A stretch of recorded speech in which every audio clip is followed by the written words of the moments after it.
आज मैं इस वीडियो में प्लेस वैल्यू और फेस वैल्यू के बारे में बताऊंगी। प्लेस वैल्यू को हम हिंदी में कहते हैं स्थानीय मान, स्थानीय मान, और फेस वैल्यू को हम हिंदी में कहते हैं जातीय मान। जैसे ये प्लेस वैल्यू है तो स्थानीय मान होता है, तो स्थान के अकॉर्डिंग हमको नंबर का मान बताना रहता है। तो जैसे कोई नंबर दिया गया इस तरह से, हमको सभी का स्थानीय मान बताना है या प्लेस वैल्यू बताना है, तो हम क्या करेंगे, सभी के लिए हम इस तरह से बनाएंगे और फिर उसके बाद सभी का हम वैल्यू बताएंगे। इसी तरह से बना लेते हैं और उसके बाद अब हमको पहले इसका प्लेस पता करना हो, क्योंकि स्थानीय मान है यानी कि प्लेस वैल्यू, तो हमें सबका प्लेस मालूम होना बहुत ज़रूरी होता है। जैसे वंस प्लेस पर है तो हम इसको वंस बोलेंगे, ये टेंस है, ये 100 है, ये 1000 है और ये 10,000 है।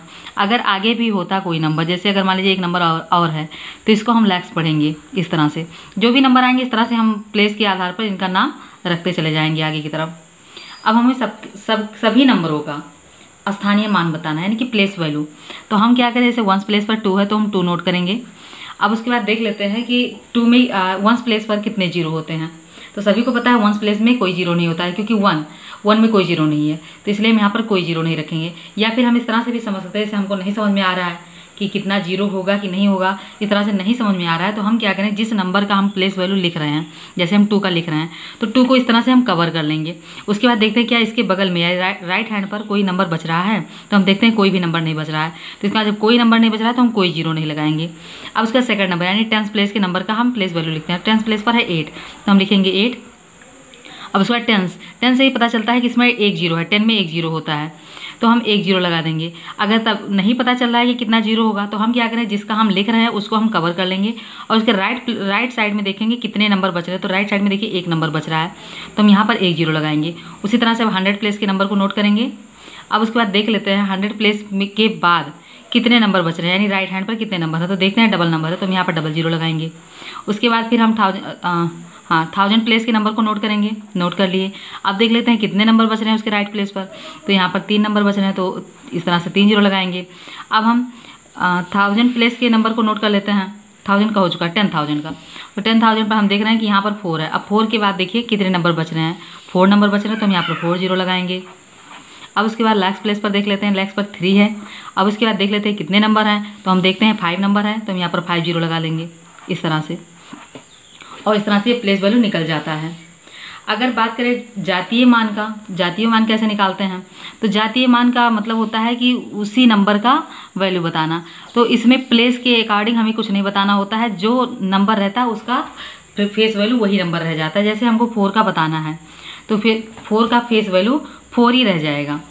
ये प्लेस वैल्यू के अनुसार ये और भी आसान होता है। प्लेस वैल्यू में तो ये सब करना पड़ता है हमको, लेकिन जातीय मान यानी कि फेस वैल्यू हमें ये सब नहीं करना होता। जो नंबर रहता है वही नंबर रह जाता है।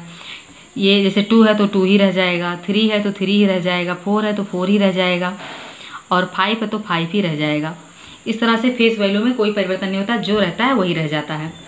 कभी कभी क्या होता है कि हमें सभी नंबरों का प्लेस वैल्यू नहीं बताना होता है, किसी एक नंबर का ही प्लेस वैल्यू बताना होता है। या फिर कभी कभी होता है कि 2 नंबर का पूछ लेता है, तो उसके आधार पर हम कैसे बताते हैं। चलिए देखते हैं, चलिए छोटा नंबर बताते हैं। जैसे इस तरह से नंबर दिया गया है और यहाँ पर या तो इसको डार्क थोड़ा कर दिया जाएगा, या फिर इसको सर्कल में कर दिया जाएगा, या फिर इसी के नीचे अंडरलाइन कर दिया जाएगा और पूछा जाएगा कि इसका प्लेस वैल्यू कितना होता है।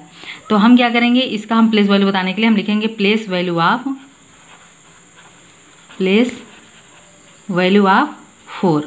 अब प्लेस वैल्यू ऑफ 4 हमको लिखना है तो 4 को हम लिखेंगे सबसे पहले। उसके बाद देखते हैं 4 के राइट प्लेस पर कितने नंबर बच रहे हैं, तो हम देखते हैं 4 के राइट प्लेस पर केवल 1 नंबर बच रहा है, तो 1 नंबर मतलब हम यहाँ पर 1 जीरो लगाएंगे। इस तरह हम बता सकते हैं कि 4 का प्लेस वैल्यू 40 होगा। उसी तरह से अगर इस 3 का भी पूछ ले, इसको सर्कल में कर दिया जाए और पूछ ले जो सर्कल में है उसका प्लेस वैल्यू बताइए, तो हम इस 3 का लिखने के लिए हम क्या करेंगे, इस तरह से लिखेंगे प्लेस वैल्यू ऑफ